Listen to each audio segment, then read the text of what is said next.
അപ്പൊ നമ്മുടെ ഇന്നത്തെ പരിപാടി എന്ന് വെച്ചാൽ നമുക്കൊരു എൻഗേജ്മെന്റ് ഉണ്ട് കേട്ടോ. എന്ന് വെച്ചാൽ എന്റെ കുഞ്ഞമ്മയുടെ മോന്റെ എൻഗേജ്മെന്റ്, എന്ന് വെച്ചാൽ എന്റെ ചേട്ടന്റെ എൻഗേജ്മെന്റ്. അതിനാണ് നമ്മൾ പോകുന്നത്. നമുക്ക് അത്യാവശ്യം ഒരു മണിക്കൂറോ അല്ലെങ്കിൽ 45 മിനിറ്റ്സ് എത്താണ്ട സമയം രാവിലെ ഇണ്ടിച്ചു.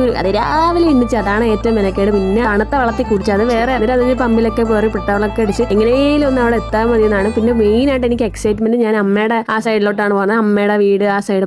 അമ്മയുടെ സൈഡ് എന്ന് വെച്ചാൽ എന്ത് രസമാണെന്ന് പറയുക ഗൈസ്. നമ്മുടെ സൈഡ് എന്ന് വെച്ചാൽ ഭയങ്കര കാം പീസ്, ഭയങ്കര ഗ്രീനറി, ക്വയറ്റ് പ്ലേസ് ആണ്.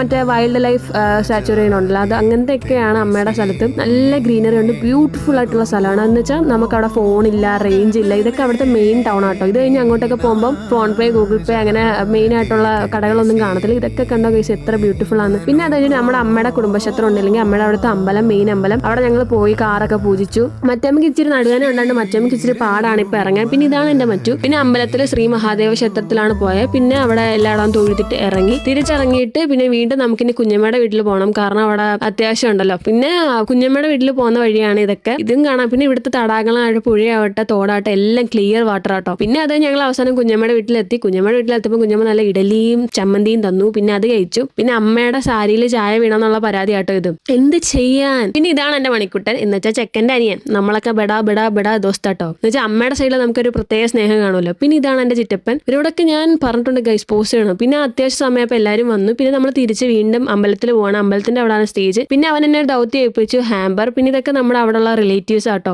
ഉണ്ട്, അങ്ങനെ എല്ലാവരും ഉണ്ട്. പിന്നെ സമയമായപ്പോഴത്തേനും എല്ലാവരും വന്നു. അപ്പോൾ നമ്മുടെ ചെക്കൻ സ്റ്റേജിൽ കയറാനുള്ള സമയമായി. അപ്പം ചെക്കനെ സ്വീകരിച്ച്, പെണ്ണിന്റെ വീട്ടുകാരെ സ്വീകരിച്ച് അവനെങ്ങനെ സൈഡായിട്ട് സ്റ്റേജിൽ കയറി. പിന്നെ അവനെ ഒരു സ്ഥലത്ത് സീറ്റഡ് ആയി. പിന്നെ അത് കഴിഞ്ഞ് പെണ്ണ് വന്ന്. പിന്നെ അവിടെ ഷടപടേന്നായിരുന്നു. ഇത് അവിടെ കണ്ടൊരു മോളാട്ടോ.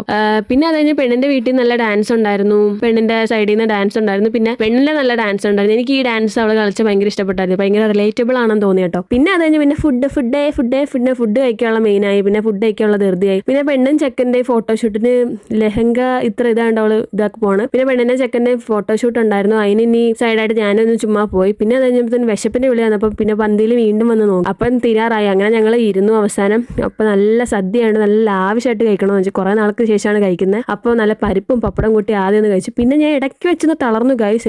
എന്നിട്ടും ഞാൻ വീണ്ടും തിരിച്ചു തന്നെ ട്രാക്കിൽ വന്നു. പിന്നെ നല്ല പ്രഥമൻ ഉണ്ടായിരുന്നു. അങ്ങനെ പ്രഥമനും പഴവും പപ്പടം കൂട്ടി കഴിച്ചു. പിന്നെ അവസാനം എങ്ങനെയും ഒന്ന് വീട്ടിൽ വന്നാൽ മതി എന്ന് അത്ര ടയർഡായി. അങ്ങനെ അവസാനം വീട്ടിൽ വന്നു. അപ്പൊ ഇന്നത്തെ വ്ളോഗ് ഇത്രേ ഉള്ളൂ ഗൈസ്. അപ്പൊ എല്ലാവർക്കും ഓക്കെ ബൈ.